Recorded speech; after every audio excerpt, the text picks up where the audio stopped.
ओ madam जल्दी कर, जल्दी से इस कुर्सी पर से उठ। क्या मैं इस कुर्सी पर से उठूं? क्यों उठूं? क्योंकि मैं कह रही हूँ इसीलिए। देख ज्यादा फालतू बकवास मत कर, क्योंकि मेरे पास इतना टाइम नहीं है जो मैं तेरी बातें सुनूंगी। जल्दी से इस कुर्सी पर से उठ। ये तुम किस तरीके से बात कर रही हो मुझसे? मैं इस कंपनी की मैनेजर हूँ और ये कैबिन भी मेरा है, तो मैं यहाँ से क्यों उठूं? मुझे लगता है तू ऐसी नहीं मानेगी, तेरे साथ जबरदस्ती करनी पड़ेगी। जल्दी से उठ। अरे अरे, ये क्या कर रही हो तुम? मैं तुम्हें नौकरी से निकाल दूंगी। नौकरी से निकालने की धमकी मुझे मत दे, किसी और को देने जाकर। मुझे मेरा काम करने दे। अरे अरे, ये तुम मेरे लैपटॉप में क्या कर रही हो? अगर मेरा लैपटॉप खराब हो गया ना तो ध्यान रखना, मैं तुम्हें नौकरी से निकाल दूंगी। तेरे एक बार में बात समझ में नहीं आती क्या? मेरे सर पर क्यों पड़ी है? चल दूर हट। ओह, अब तुम्हारी इतनी हिम्मत हो गई कि तुमने इस कंपनी के मैनेजर को धक्का मारा। लगता है तुम अपनी औकात भूल गई हो।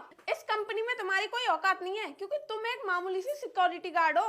मैं चाहूँ ना तो तुम्हें अभी की अभी नौकरी से निकाल सकती हूँ। 2 मिनट नहीं लगेंगे मुझे तुम्हें निकालने में। मुझे पता है मेरी क्या औकात है, तुम्हें ज्यादा ज्ञान देने की जरूरत नहीं है। और मैं जो काम कर रही हूँ मुझे मेरा काम करने दो, ज्यादा डिस्टर्ब करने की जरूरत नहीं है। ऐसा भी क्या काम कर रही है तो इस लैपटॉप में, और तू इसके बारे में जानती क्या है? अगर तू इतनी ही पढ़ी लिखी होती ना तो ये 2 कौड़ी की सिक्योरिटी गार्ड की नौकरी नहीं कर रही होती। अगर ये लैपटॉप खराब हो गया ना तो तू इसको ठीक भी नहीं करा पाएगी, क्योंकि ये एप्पल का लैपटॉप है। पूरे 2 लाख रुपए का है ये। और तू रही 8-10 हजार की नौकरी करने वाली, पूरे साल भी काम करेगी ना तब भी इसकी कीमत नहीं चुका पाएगी। ये लीजिए मैडम, मुझे जो काम करना था वो मैंने कर दिया, और अगर आपको मेरी बातों का बुरा लगा हो तो उसके लिए मुझे माफ कर देना।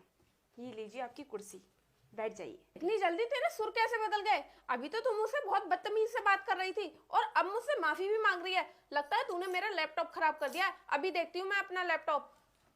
साइड हट। अगर मेरे लैपटॉप में कुछ खराबी आ गई ना तो छोड़ूंगी नहीं मैं तुझे।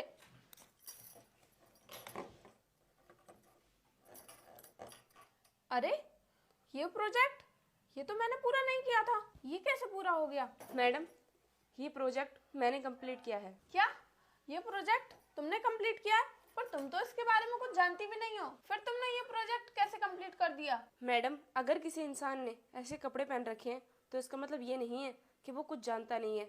मैं एक सॉफ्टवेयर इंजीनियर थी और मैंने एमएनसी कंपनी में इस फील्ड में पूरे 8 साल काम किया है, इसलिए मुझे इसके बारे में अच्छी नॉलेज है। क्या तुम एक सॉफ्टवेयर इंजीनियर हो? तो फिर ये सिक्योरिटी गार्ड की नौकरी क्यों कर रही हो? मैडम आप तो जानती ही हो, किस्मत में जो लिखा होता है वो तो होकर ही रहता है। ऐसे ही कुछ मेरे साथ हुआ है, बहुत लंबी कहानी है, मैं आपको क्या बताऊं। लेकिन तुम्हें ये कैसे पता चला कि मैं इस प्रोजेक्ट को लेकर बहुत सीरियस हूँ और ये कंप्लीट नहीं हुआ है? मैडम जब सर आपसे बात कर रहे थे ना तब मैंने आपकी सारी बातें सुन ली थी। क्या है ये सब? मैंने तुमसे कितनी बार कहा है आरती कि अपने काम को पूरी जिम्मेदारी के साथ में किया करो, लेकिन तुम्हारे बात समझ में नहीं आती है। कब का प्रयोग दिया हुआ है मैंने तुम्हें ये, लेकिन अभी तक तुमने इसको पूरा नहीं किया है।